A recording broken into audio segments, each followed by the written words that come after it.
If you think about it, a crystal clear alpine river, yeah, coming down the side of this mountain, you could put your hand in there and drink from it, and it would be cleansing, purifying, and really healthy water. You agree? If that water got stuck somewhere and couldn't flow, a few days later, maybe a couple of weeks, after a while, if that water couldn't get out, what would happen to it? It stagnates, doesn't it? Because it's not able to flow, so it becomes toxic. And in my opinion, the same thing can happen with emotions too. If we have an experience that we experience strong emotion, but we don't let that flow through it, maybe we resist the emotion, maybe it was just so traumatic to our nervous system we didn't know what to do with it at that point in our lives, and it gets stuck, that energy or that emotion over time can become toxic and can impact the body. Sad and scared, abandoned by my mum. Sad, scared, abandoned by my mum. Letting go of it now. Letting go of it now. In this moment, right now, on a scale of 10 to 0, with 0 being sad and scared, abandoned by my mum, on a scale of 10 to 0, where would you say you are right now? 3. 3. Is it even a 3? It's okay if it is. It's really tune in. The way you're feeling right now, sad and scared, abandoned by my mum. Not really. No. It's gone. Look at your face. Yeah. Yeah. Up until today, you'd been seeing your world through that lens. Yeah. Everything you'd experienced had been seen through that lens. Yeah. That lens is gone. Yeah, I feel happy now. So you're going to see things very differently. Make this the moment when you let go of your anger. Now, you're human, so you might get a bit angry in the future, but I'm talking about the stored stuff. Past anger. Yeah, the stuff about stuff that's happened. Okay, it's time for you to move on. It's time for you to let that go and leave it where it belongs, which is in the past. Vince has really embraced everything we've suggested to him. He's not resisted, he's just gone for it. He has really looked inside and realised that he didn't like the person who he was. He didn't like what he saw in the mirror. He did not love the skin that he was in. And we saw it there, it was magical. He just opened up. He realised that the blocks that had been preventing him from loving himself, and he just seemed to open up in front of her eyes. It was just fantastic to see. During the session she was crying quite a lot, but she didn't actually know what she was crying about, and she said that it was like I had onions in my pockets and I was making her cry. And really what that was her body letting go of the trauma.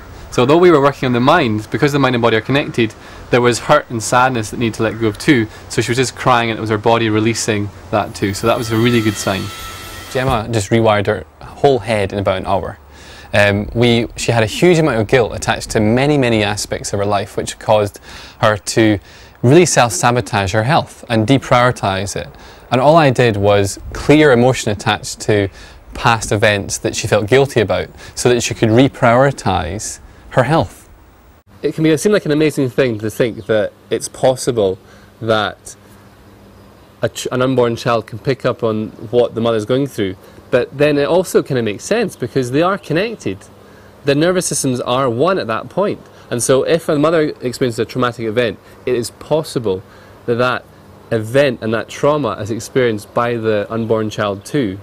And that can cause a trauma to the nervous system, which can then, later in life, come out in a physical condition.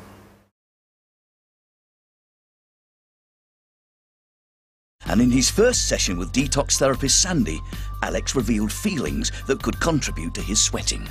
What emotions would you say you have related to the problem of sweating excessively? A lot of anger. A lot bubbling over in me.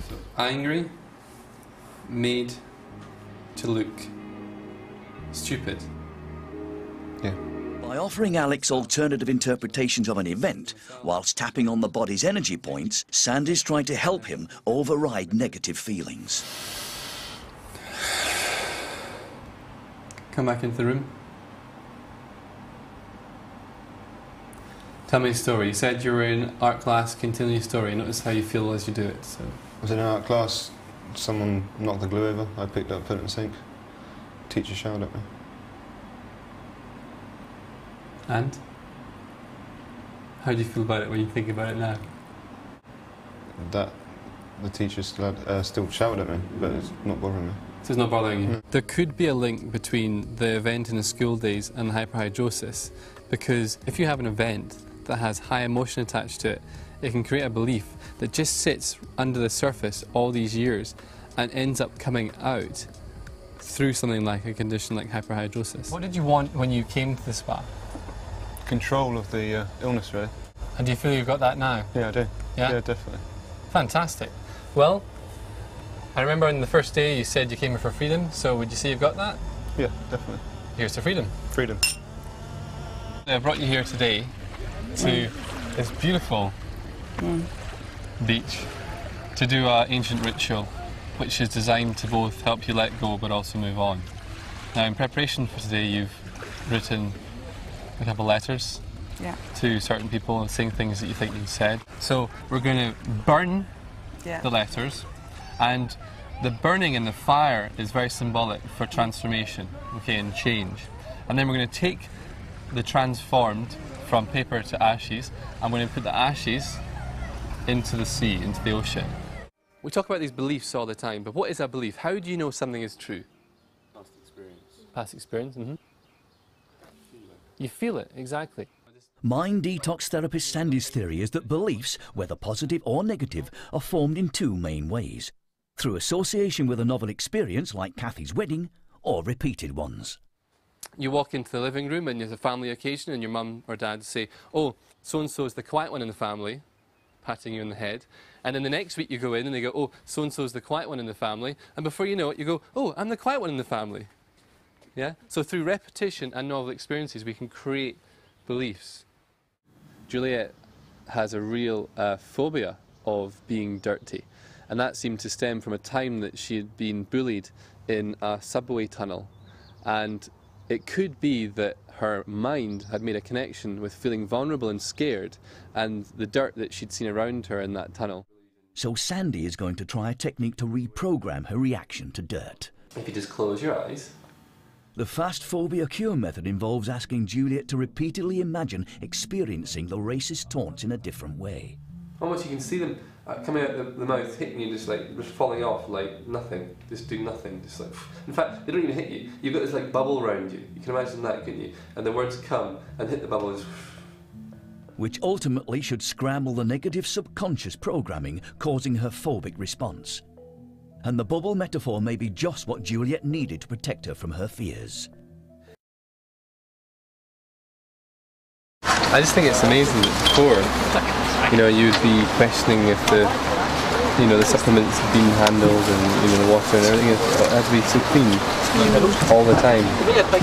And now you're standing in a wetsuit that many people have worn and you just don't think you bother about it anymore. It's just like, well, And shoes that people put their cheesy feet in. Scared of having an accident? Scared of having an accident. Scared of having an accident? Sand is attempting to rewire the way Pip's unconscious mind interprets her irritable bowel problems using EFT, or emotional freedom technique. Wouldn't matter if I did. Wouldn't matter if I did. Just clean up and move on with my life. Just clean up and move on with my life. I've missed out on quite a few things since I've been here and I don't really want to have to miss out on other stuff. Exactly. Let that be the last time. Just making it as far as the village is an important reinforcing step on her healing path.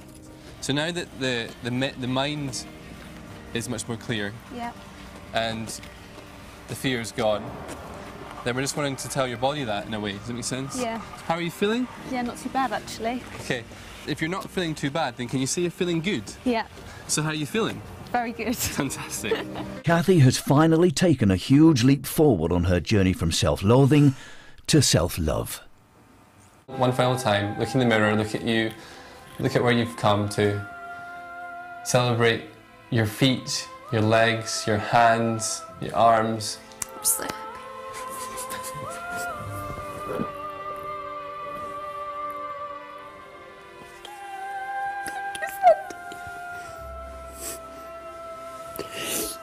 I'm not unhappy, I'm just... I know. So look at yourself and say I love you. I love you. Yeah. I told you I was a crier on the first day. Yeah, but this is good tears. Yeah. It's like, I just feel ready now. You have healed so much this last couple of weeks. Yeah. You've come so far. It is the beginning of a next stage in your life, Yeah, absolutely. And really at this point we need to go, that whatever's happened behind, that was then. Yeah. Okay, this is now. Yeah. And we move forward.